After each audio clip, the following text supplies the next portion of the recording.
Hola, buenos días. Lindo domingo, un poquito frío, ¿no?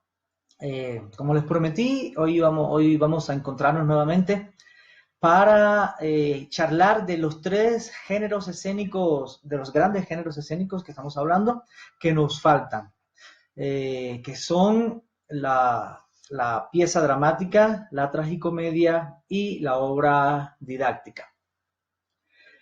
Vamos a hacer un resumen también de lo que hemos hablado en los encuentros anteriores, porque con esto voy a cerrar este tema que es géneros escénicos.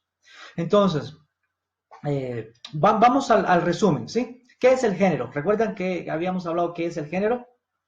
Bueno, pues el género es la relación que se establece entre la realidad escénica y la realidad real, aunque suene redundante. Cuando nos sentamos a ver una obra de teatro, nos sentamos a ver una película o a leer una historia, nuestra mente nuestra mente inconscientemente realiza comparaciones entre la realidad que vivimos normalmente y la realidad escénica que se nos está planteando.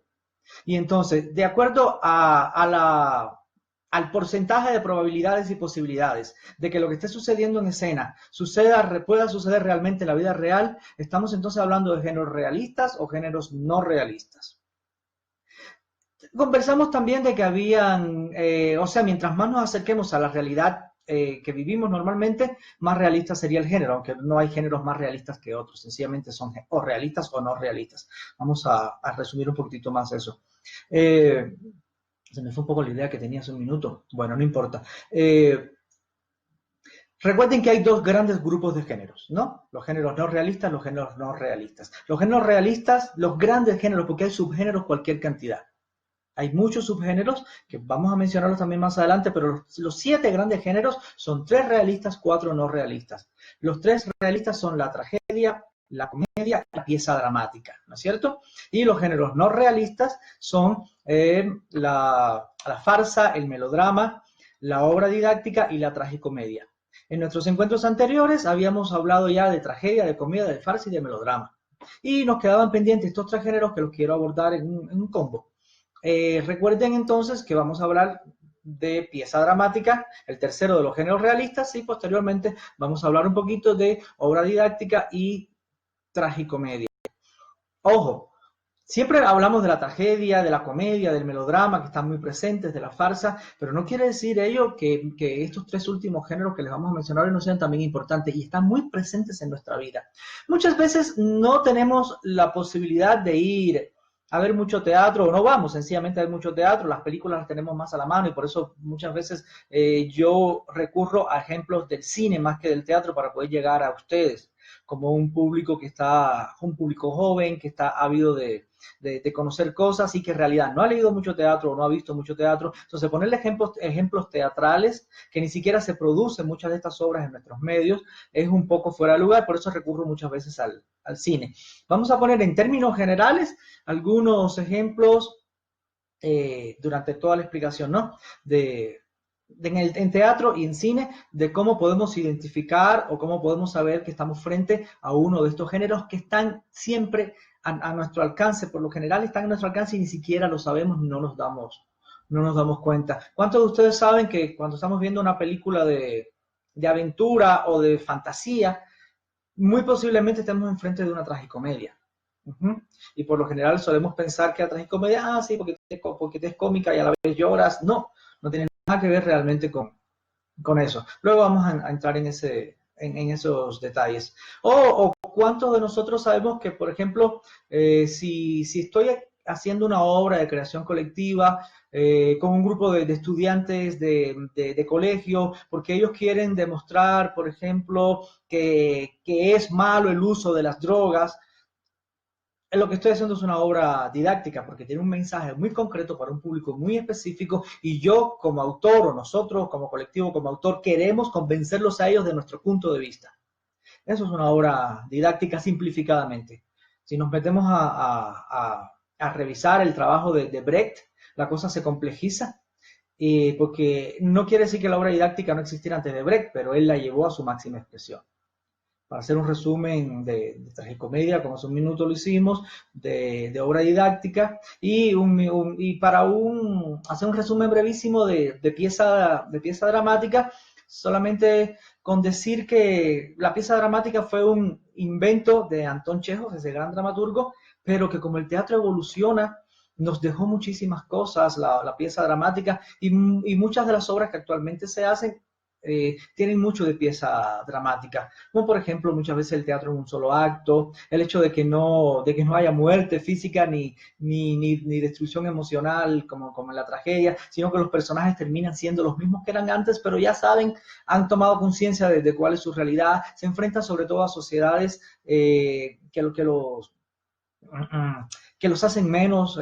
Chekhov lo trataba así, él criticaba mucho a la sociedad de su época, sobre todo tiene mucho que ver con la antigua aristocracia rusa que luego era venida a menos, para hacer una explicación muy somera, muy elemental de lo que es el género. Es importante también a la hora de abordar el género que se sepa, que se tome en cuenta que cada uno de los géneros surgió en una época determinada, de la mano de un autor o de autores determinados, y que luego por su importancia, por lo novedoso, por lo que implicaba o por lo que aportaba, continuó en el tiempo y llegó hasta nuestros días. ¿Qué pasa con el teatro y los géneros? Como con todo en la vida, en este universo en el que vivimos, evoluciona.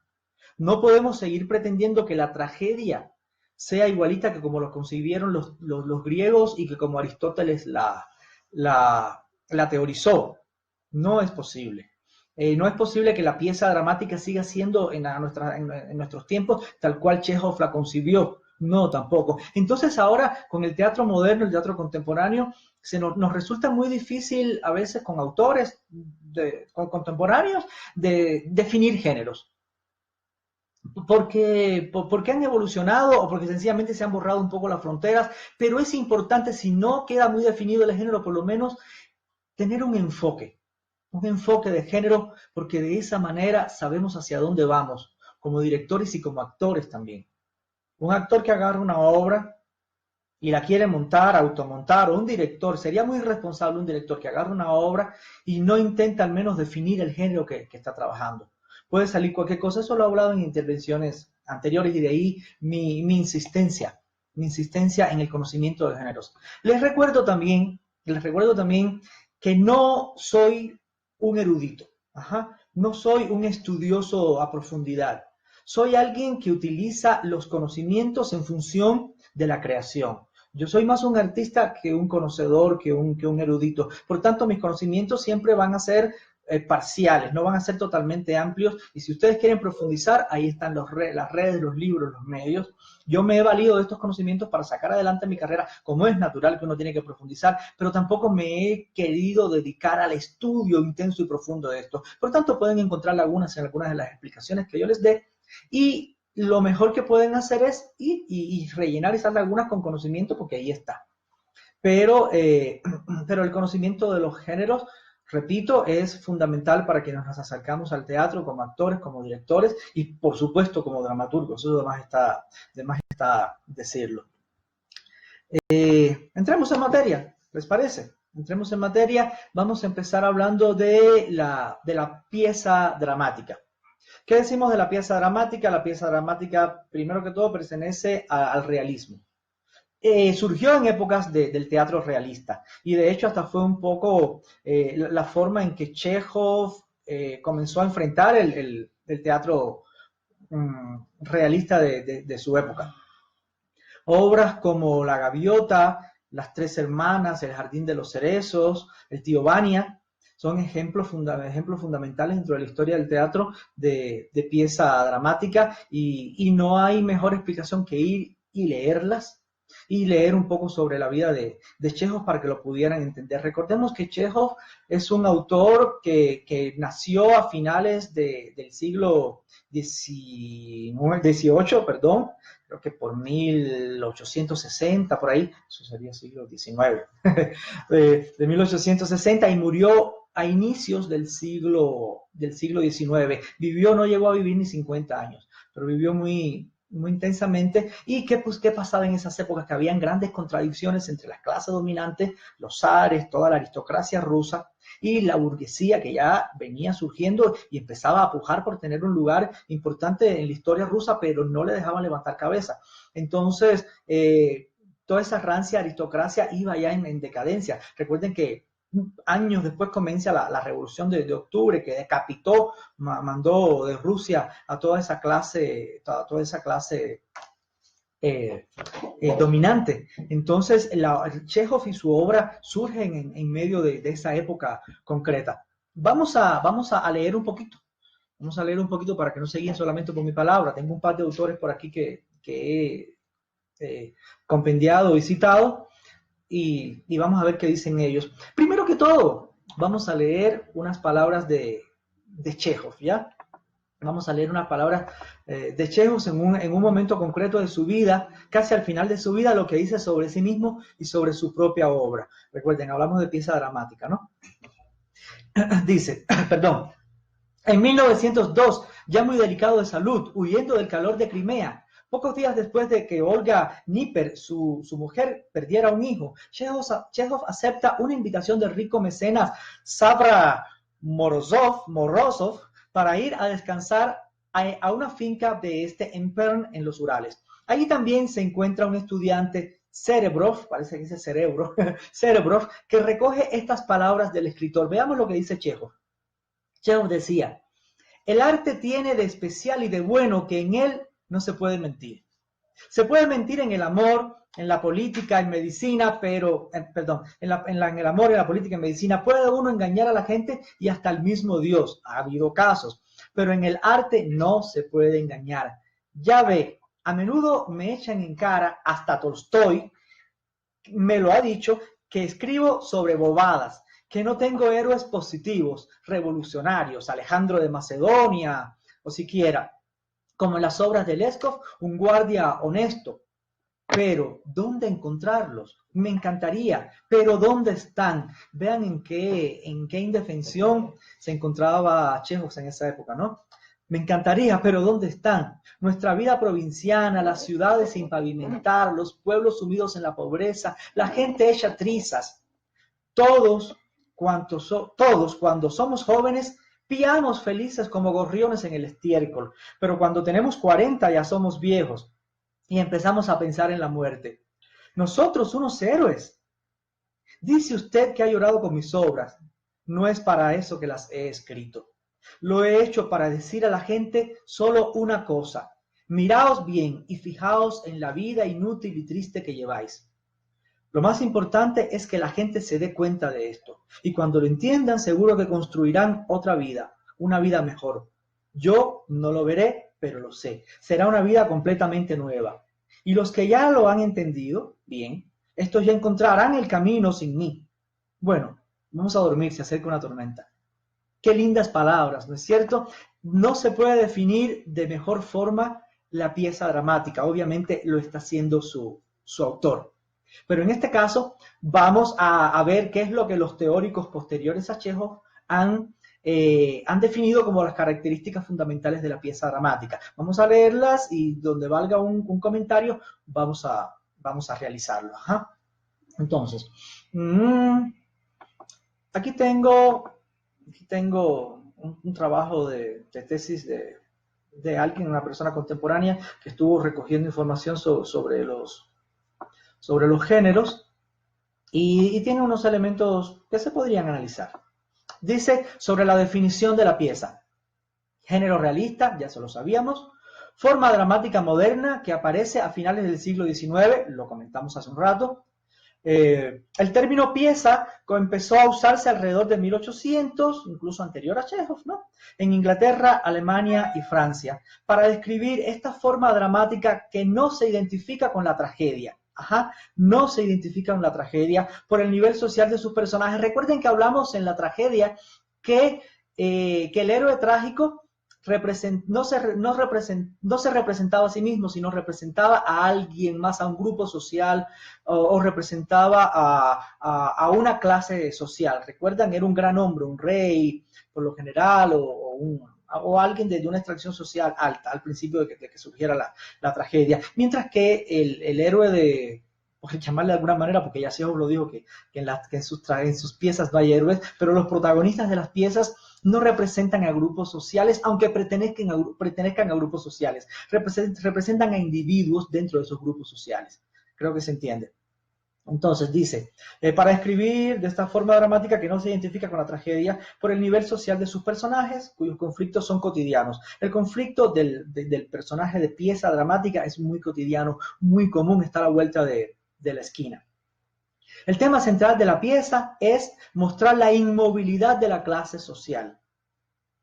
Es un género que tiene muy poca acción y eso es fundamental en la pieza. Cuando vemos una pieza vemos que como que no sucede nada. Lo que sucede al interior de la psicología de los personajes.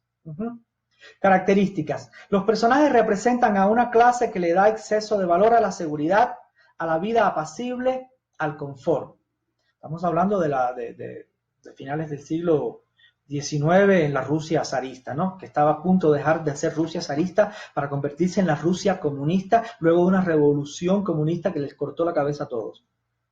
Al producirse los cambios, surge el conflicto.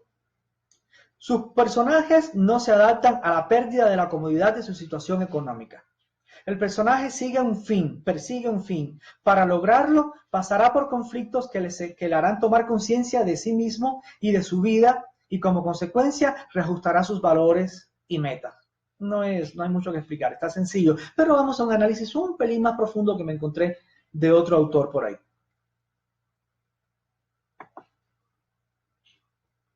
Un momentito. Ok, aquí lo tengo. Dice sobre la pieza dramática, que es una imitación valiosa de una acción común y corriente. ¿Se entiende esto? O sea, la pieza dramática no pretende exponer una historia, una gran historia, una historia donde suceden cosas extraordinarias, no.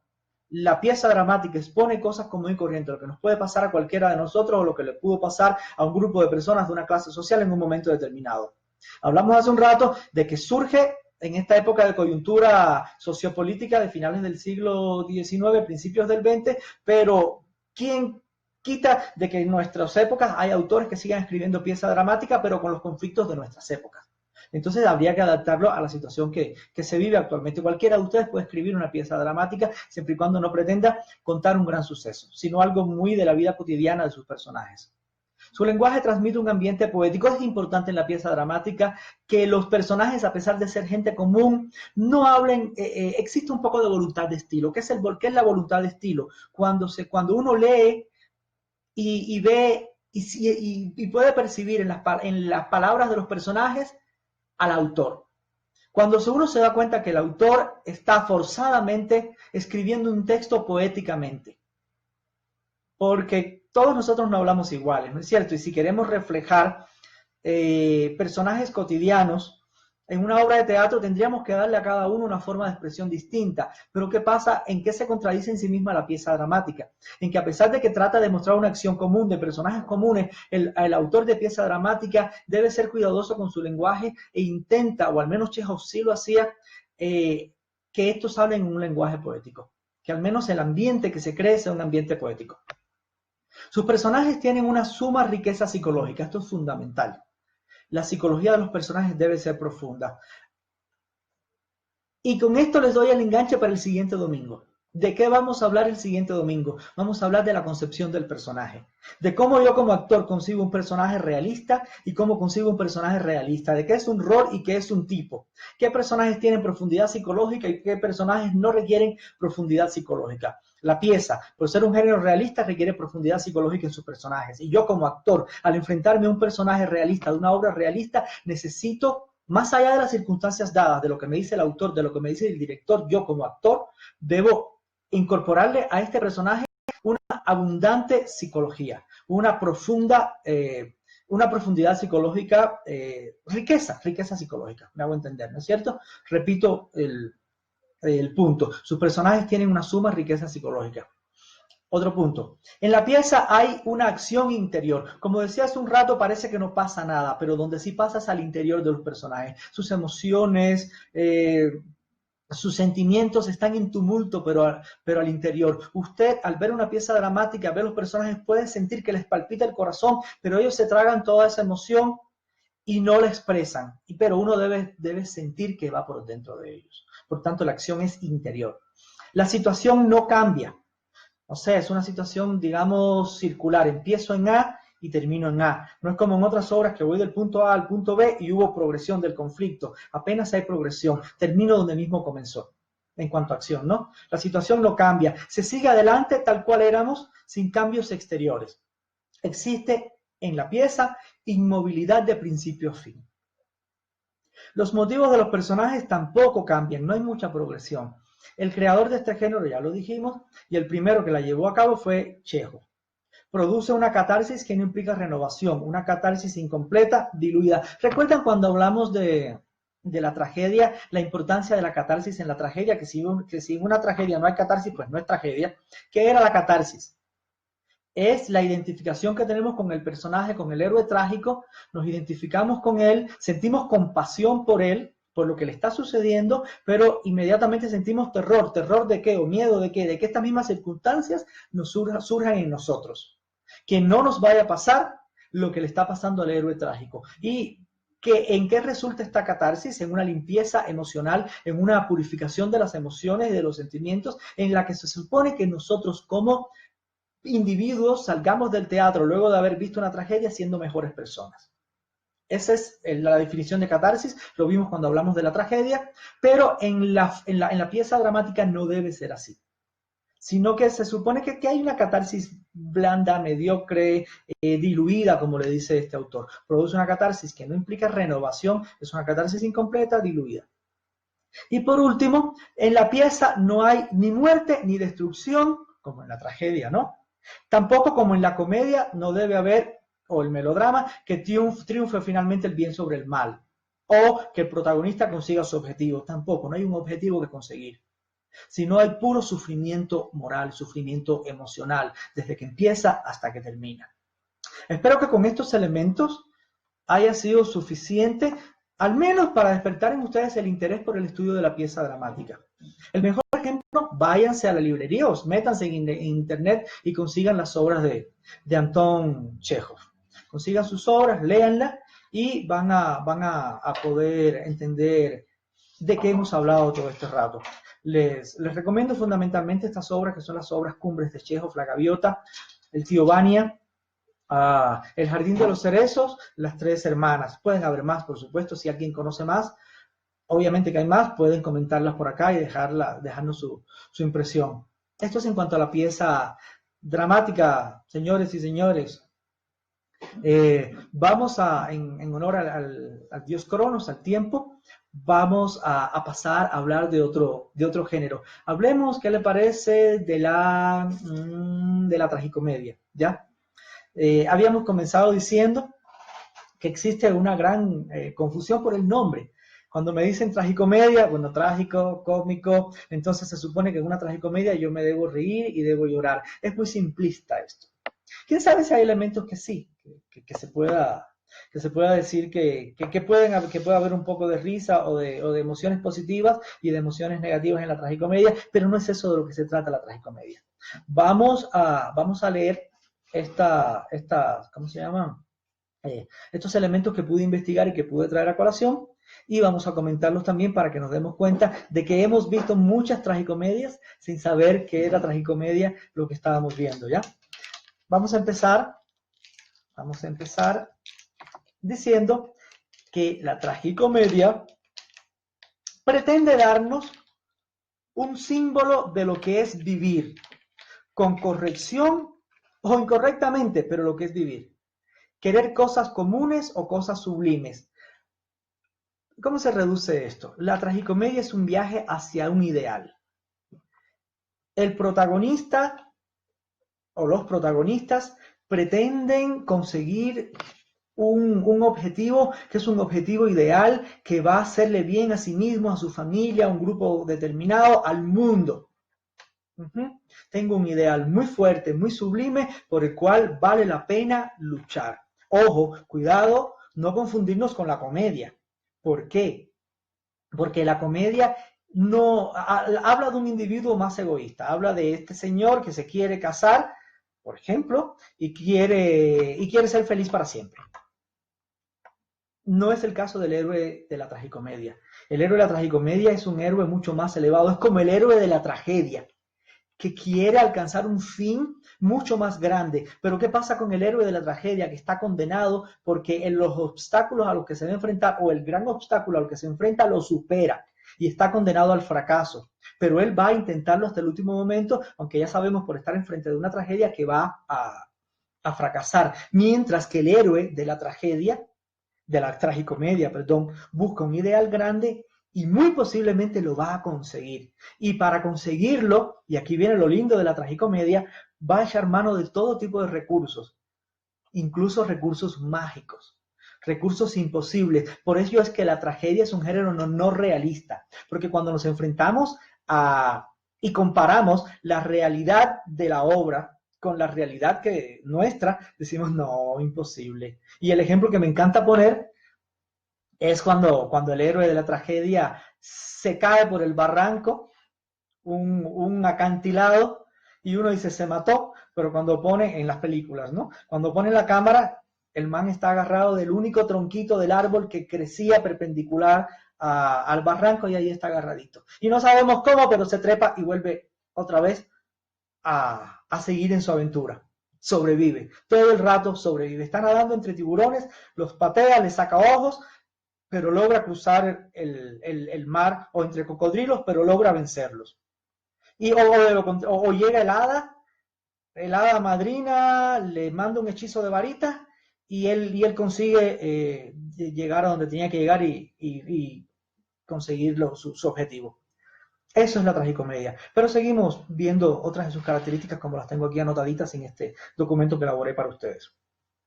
Entonces, dice que está llena de cosas serias y cosas narradas a veces en un tono de comicidad, de milagros y de magias, lo que estábamos comentando hace un minuto.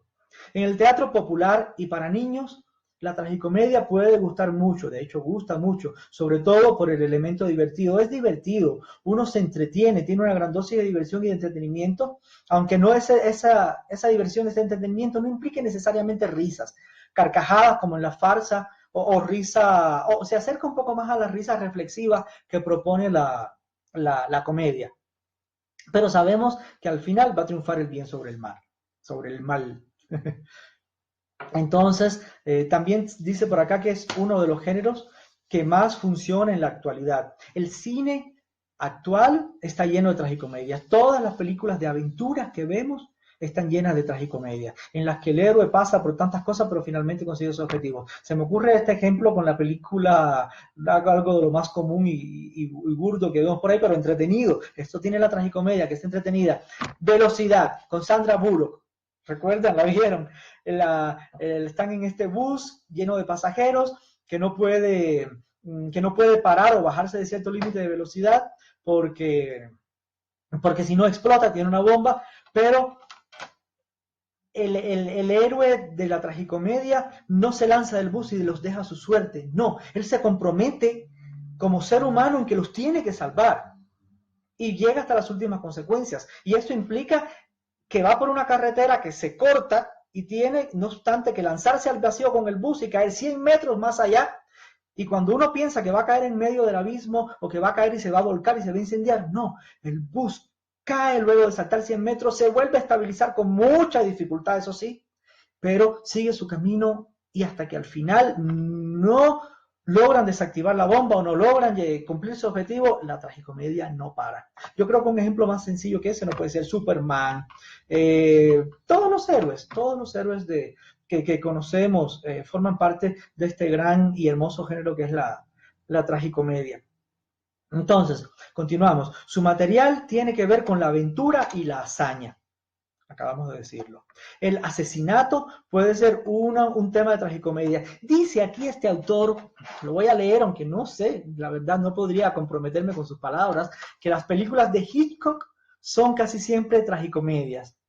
Sería interesante ver una película de Hitchcock y analizarlas a la luz de lo que estamos viendo viendo aquí. Entonces calculo también que estas películas hechas a partir de novelas de Agatha Christie o de Arthur Conan Doyle con su gran personaje, ¿cómo se llamaba? Sherlock Holmes, también son tragicomedias, o todas estas historias de investigaciones podrían ser tragicomedias. Y supongo que sí, porque hay algo que es fundamental en la tragicomedia, que es lo episódico.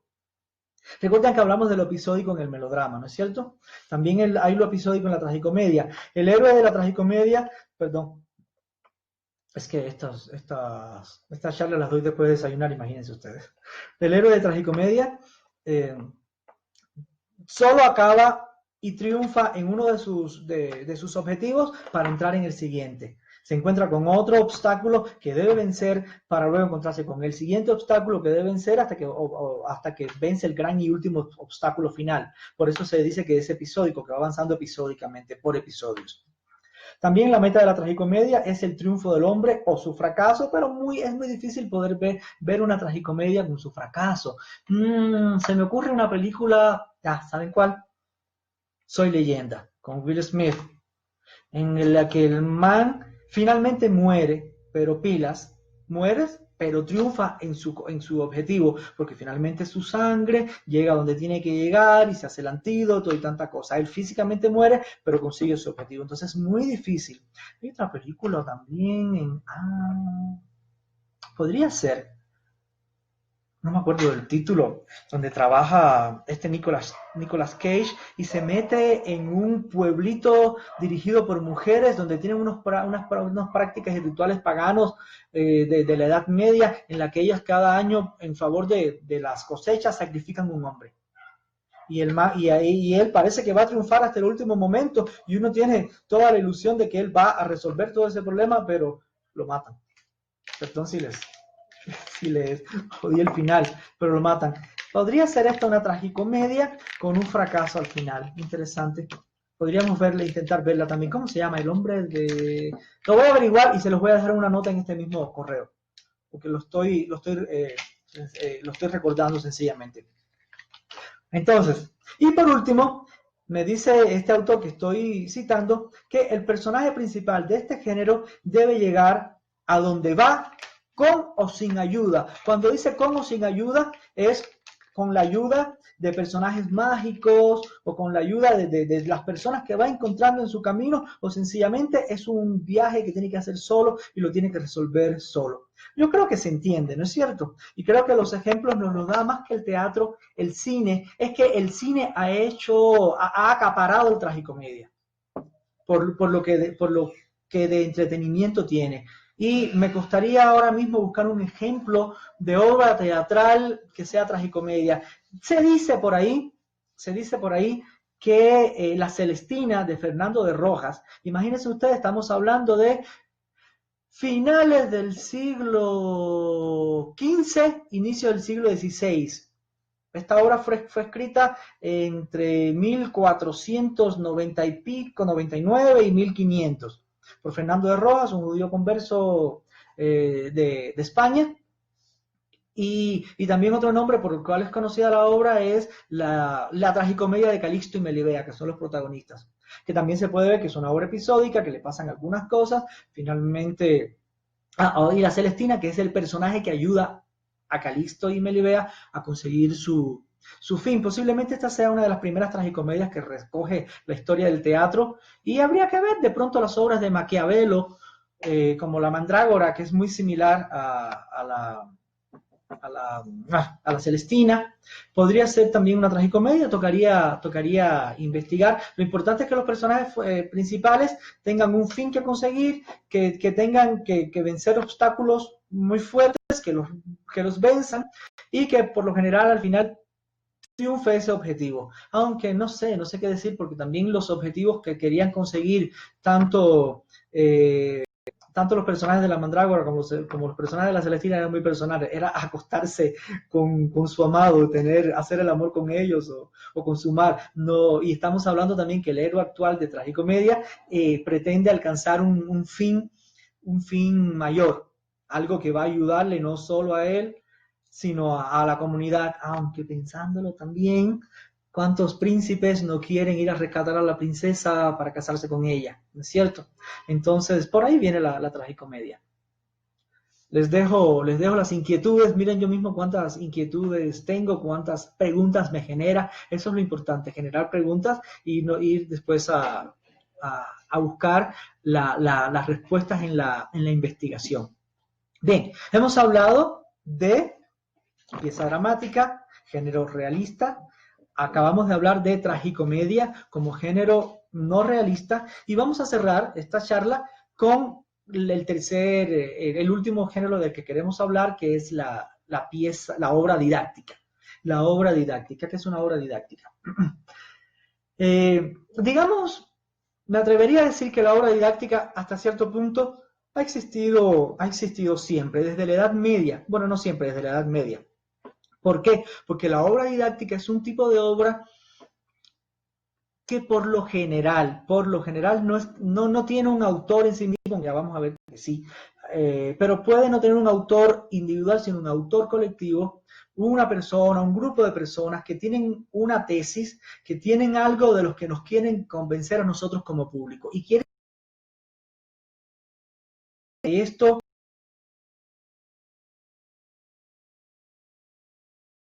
Por tanto, la obra didáctica es un instrumento muy fuerte de la política y también de la religión. Por lo general, las obras religiosas, estas que se ponen, los misterios que se ponían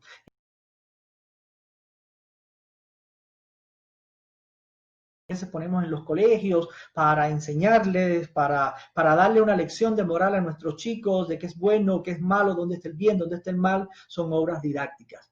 No se habla mucho de la estructura de la obra didáctica, de cómo debe ser estructuralmente una obra didáctica a la hora de escribirla, de presentarla, sino más bien de su enseñanza moral. La obra didáctica tiene una moraleja muy fuerte, muy sólida, de la cual pretenden convencernos. El autor o los que están implicados en ella pretenden convencernos de que esto es bueno y esto es malo. Y es muy evidente. Ojo, no hay que confundir un tema didáctico con una obra didáctica. Cualquier obra de teatro tiene un tema didáctico. Cualquier obra de teatro, o muchas obras de teatro, yo diría que casi todas las obras de teatro, aunque a veces el autor no tome partido, aparentemente no tome partido, el autor sabe. Él sabe de qué parte. Cuando un autor teatral, cuando un dramaturgo evidencia ante nosotros como público de parte de quién está y le da toda la razón, evidentemente ya se convierte la obra en un panfleto, se convierte en una obra didáctica, precisamente. Y entonces uno de los grandes retos de los autores es que, a pesar de que ellos están de acuerdo, que ellos están parcializados con la tesis de la obra, no lo deben mostrar. Ellos deben mostrar equitativamente las razones que tiene el bueno, las razones que tiene el malo, las razones que tiene el protagonista, las razones que tiene el antagonista para actuar como actúa. Cuando no es así, cuando en la balanza se inclina más a favor de uno de los dos, obviamente de los protagonistas, cuando las ideas que quiere plantear el autor o el grupo de autores sencillamente se nos están exponiendo y nos están diciendo a la cara: esto es malo y aquello es bueno y ustedes deben comportarse de esta manera porque si no lo hacen van a recibir castigo malo. Entonces estamos en frente de una obra didáctica. Como les decía, esta obra obviamente surgió en la Edad Media, cuando, recuerden lo que pasó en la Edad Media, en las partes más oscuras de la Alta Edad Media, en que el conocimiento fue acaparado por las iglesias, se encerraba en bibliotecas crípticas a las que solo podían acceder los monjes, muchísimos textos de la historia de la literatura fueron quemados, se perdieron, y ellos querían que los pueblos estuviesen en la ignorancia total para que únicamente recurrieran a su fe y a lo que su fe decía. Entonces utilizaban el teatro como medio de llegar a la gente también. Se hacían estos grandes misterios, autos, que englobaban a toda la comunidad, que iban en fechas religiosas específicas y se presentaban estas obras en las que Lucifer era el gran el gran personaje malo, y los ángeles y los sacerdotes eran los buenos que venían a salvarnos de ello, y pues ahí la gente salía convencida de que esto era así. Pero bueno, la obra didáctica se continuó evolucionando hasta que llegamos a mitad del siglo XX, principio y mitad del siglo XX, con este autor que cambió la historia del teatro, que es Bertolt Brecht. Seguramente han escuchado a Bertolt Brecht, y por Dios, quienes no lo hayan escuchado hablar, vayan ahora mismo e investiguen Bertolt Brecht. Ese Brecht se escribe Brecht, B-R-E-C-H-T, pero se pronuncia Brecht. Bertolt Brecht llevó al sumum, al extremo máximo a la obra didáctica. Sus obras son obras didácticas. Él era muy comprometido con su época. Recuerden lo que estaba pasando en sus tiempos. Primero hubo una primera guerra mundial, que fue una guerra de rapiña, en la que las grandes potencias mundiales se repartieron literalmente el mundo. Bueno, las grandes potencias mundiales, entiéndase, las grandes potencias europeas. Estoy hablando de Inglaterra, España, Francia, Portugal, o incluso Holanda, Rusia. Se repartieron bueno, que en las épocas de la Primera Guerra Mundial ya Rusia estaba ya en vías de convertirse en comunista, pero bueno, no voy a entrar en esos temas.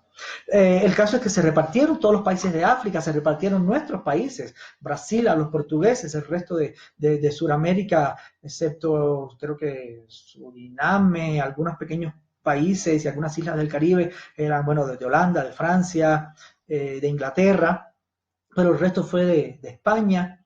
África era gran parte, fue de Francia, de España también, de Inglaterra, Sudáfrica. Entonces, toda esta Primera Guerra Mundial fue una guerra para repartirse el mundo. Y en este contexto nace y se desarrolla Brecht. En esta Primera Guerra Mundial, la gran perdedora fue Alemania.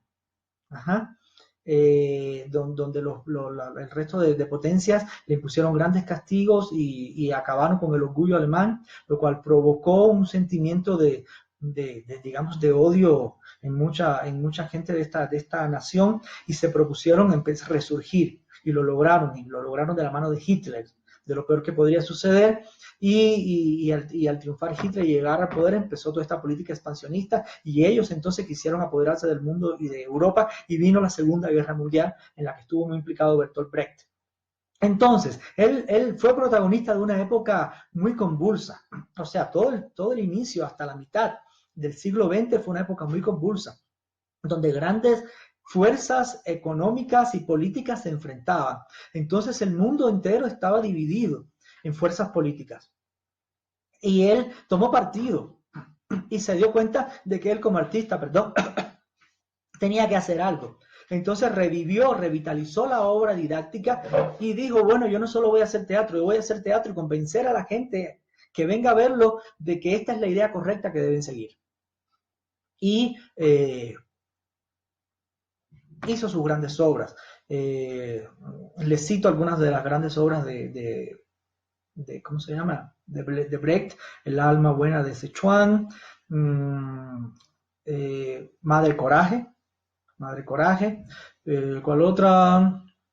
Se me van ahora de la cabeza, tenía que haber hecho notas. Alma buena de Sichuan, Madre Coraje, la ópera de los 3 centavos. Nos quedamos con eso. Lean a Brecht, por favor. Lean a Brecht, es importantísimo. El Círculo de Tiza Caucasiano. Es importantísimo un teatrista que no haya leído a Brecht. Hacerlo es difícil. Se requieren recursos, se requiere mucha gente, muchos actores, pero vale la pena leerlo.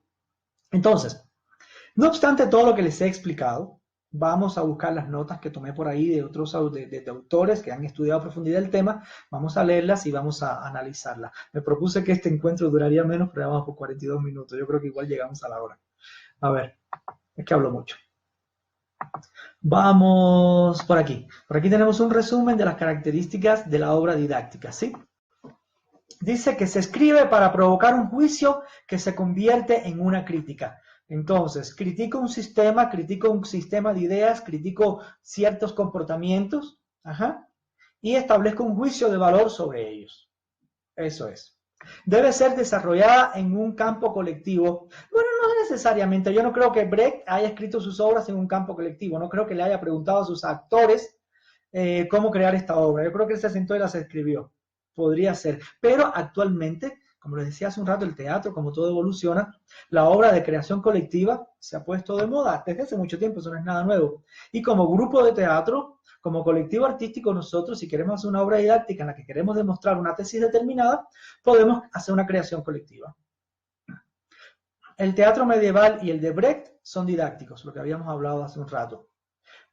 Me menciona aquí que La Madre, que es una novela de Máximo Gorki, un escritor ruso, es una... Madre Coraje es una adaptación de la obra La Madre de esta novela de Gorki. No hay que confundir la obra didáctica con el tema didáctico, lo que hablamos hace un rato.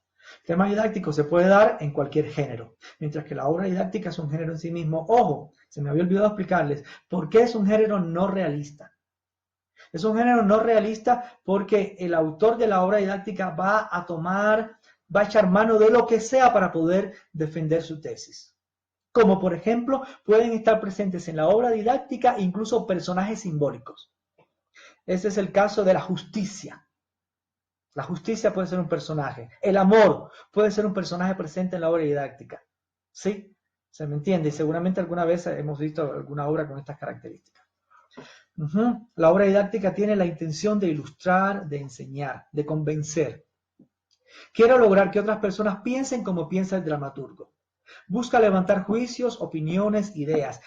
Uno de los objetivos fundamentales de Bertolt Brecht era que el público no se sentara pasivamente a ver una obra, a consumir una historia y cuando saliera del teatro saliera divertido. No, él pretendía que la gente tomara partido y para eso él, me cuesta decir creó, pero desarrolló al menos un recurso que hasta nuestros días utilizamos. Mucha gente lo utiliza sin saber que lo utiliza y todos lo utilizamos por necesidad.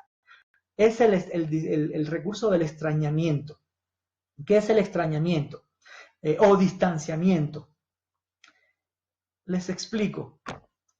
En época de realismo y de naturalismo, los teatros procuraban reflejar la vida lo más cercano a la realidad. Entonces, por ejemplo, los decorados eran idénticos. Si la obra se desarrollaba en el salón, en la biblioteca, de una casa de un aristócrata, pues veíamos toda la biblioteca, los libros, las mesitas, las copas para servir el vino. Se reproducía exactamente en el escenario un pedazo de una casa. ¿Qué hizo Brecht? Brecht empezó a sacar elementos fuera de escena. Y lo que hoy vemos que es tan común para nosotros, que es la caja negra, las luces expuestas, de pronto un telón que se levanta y deja ver la pared del fondo del escenario. Todos esos elementos que nos dicen como público, estás en un teatro. Esta luz con la que estamos iluminando la escena, la escenografía, viene de una batería, de un fresne, de un plano convexo, de un seguidor, y no es una luz normal. Anteriormente se iluminaba el escenario con velas mismo, o sencillamente con lámparas que tenían el foco y tenían la instalación eléctrica y la pantalla y todo, pero ahora ya no se hace. Todo es gracias a Brecht. ¿Y qué pretendía él al introducir todas estas innovaciones? Decirle a la gente: no te metas en la historia, marca distancia con ella. Tú no vienes aquí a vivir sustitutivamente lo que están viviendo los personajes y a irte a tu casa divertido ni entretenido. Tú estás aquí para tener una posición política en función de lo que yo te estoy mostrando. Y tú tienes que estar de acuerdo o en contra, preferiblemente de acuerdo con lo que yo te estoy diciendo. Y para eso yo me voy a deshacer de decorados, de esto, del otro y del otro, y te voy a presentar una historia muy teatralmente con elementos que tú sabes que son teatrales. ¿Se entiende, no es cierto? Ese fue el famoso recurso de distanciamiento, de extrañamiento, que si ya bien podría venir existiendo, Brecht lo fortaleció y lo desarrolló y lo llevó a su máxima expresión. Entonces, seguimos. Decíamos que busca levantar ideas, juicios, opiniones. El público recibe un impacto dirigido a su inteligencia con el objetivo de hacerlo pensar. El teatro burgués anterior no quería que el público pensara, no le interesaba que el público pensara, sino que el público se divirtiera. A partir de Brecht, ellos querían que el público pensara. Y obviamente la obra didáctica anterior, la obra didáctica de las épocas medievales, quería justamente que no pensara, sino que se identificara con esa forma y que creyera.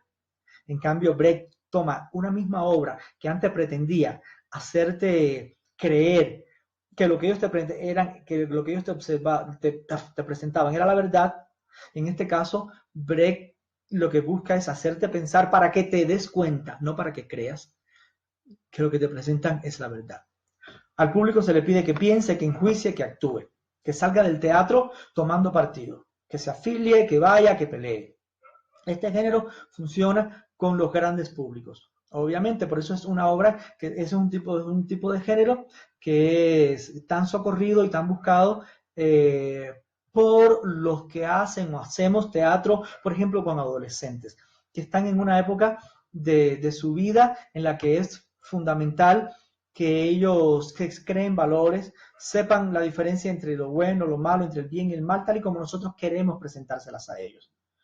Y queremos convencerlos de que, por ejemplo, si usan drogas, eso está mal. Si tienen sexo desprotegido o sencillamente si tienen sexo, eso está mal. Que el embarazo en las edades de la adolescencia está mal. Entonces, por lo general, cuando vemos obras teatrales que están realizadas en los colegios, y lo que queremos es que ellos se convenzan de este punto de vista, hacerlos pensar sobre este punto de vista, y por tanto estamos en presencia de obras didácticas.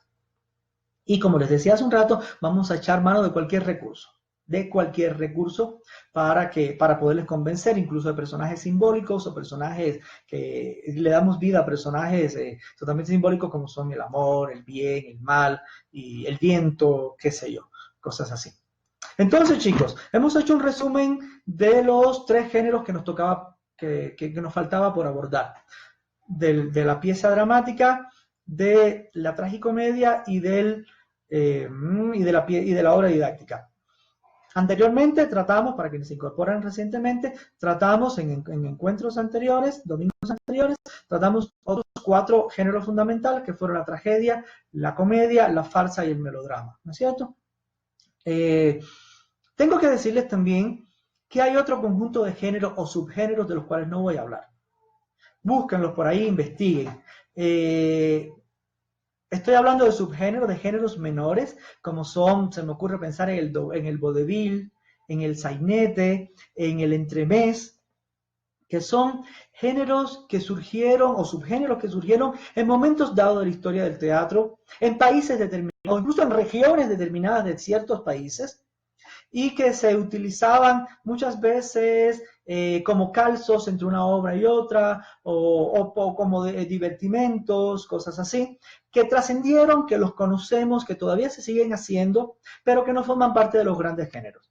Entonces, los identificamos como géneros menores o subgéneros escénicos. Pueden hacer su propia investigación y ver en qué consiste cada uno, dónde surgió cada uno. Si quieren, se los comento. Tengo por aquí un artículo que lo menciona. Vamos a hacer un comentario. Ya me están haciendo señales en producción, en el estudio de producción, de que me estoy extendiendo demasiado. Pero lo voy a mencionar, vale la pena. Por ejemplo, géneros menores son ópera, opereta, zarzuela, ballet, que tienen que ver obviamente con mezcla de otras proyecciones escénicas como son la danza y el canto, la comedia musical, la comedia de enredos, comedia de caracteres, el vodevil, pastorelas, entremeses, sketches, performances, sátiras, sainete, las revistas políticas, los juguetes cómicos. Una vez mencionados, les dejo la curiosidad para que vayan a buscarlo. ¿Y de qué vamos a hablar en el encuentro siguiente? Para motivarles. Vamos a entrar ya en materia de actuación como tal. Vamos a hablar de la concepción del personaje. Yo como actor, qué elementos necesito, qué elementos preciso a la hora de enfrentar un personaje. Escribí una obra, me voy a dirigir yo mismo, yo voy a ser el mismo el personaje. Sucede, es normal. Me llamó un director para una película, para una obra teatral y me dijo, te tengo un personaje, toma el guión, léetelo. Me leo el guión, voy, me reúno, conversamos, hablamos del personaje, me aprendo el guión. Lo más fácil, lo más común es que me aprendo el guión y ya tengo el personaje y utilizo lo que me dice el director, lo que dice el autor, pero no, a veces no es suficiente. Entonces, como actor me enfrento a un personaje, cómo se produce la concepción del personaje. ¿Concibo de igual manera un personaje realista que un personaje no realista? De eso vamos a hablar en el siguiente encuentro, en el siguiente domingo. Ojalá se motiven lo suficiente como para estar aquí acompañándome. Me encanta ver la cantidad de gente que se ha sumado mientras he ido hablando. Siento que no estoy echando agua en canastos, que ustedes de alguna manera disfrutan. Sé que se hacen largas mis intervenciones, casi de una hora. Yo lo disfruto muchísimo. Obviamente ustedes cuando ya tengan otra cosa que hacer cierran y se van, pero saben que siempre va a quedar aquí en mi perfil de Facebook y que lo pueden venir y revisar. ¿Qué va a suceder ahora?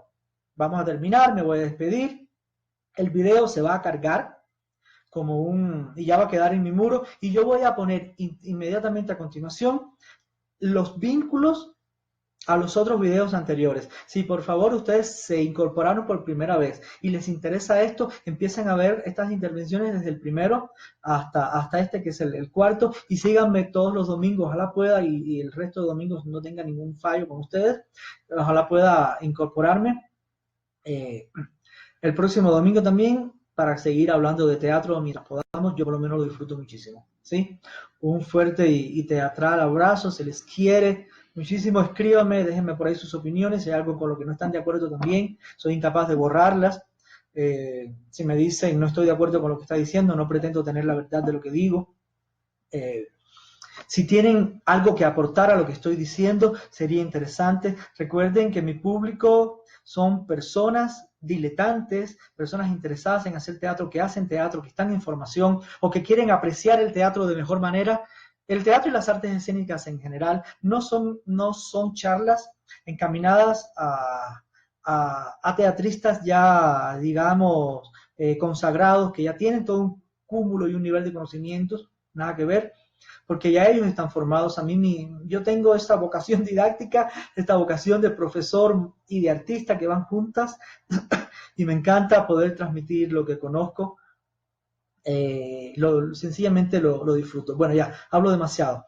Nos vemos el próximo domingo, tipo 11 de la mañana, para hablar de la concepción del personaje. Abrazos teatrales.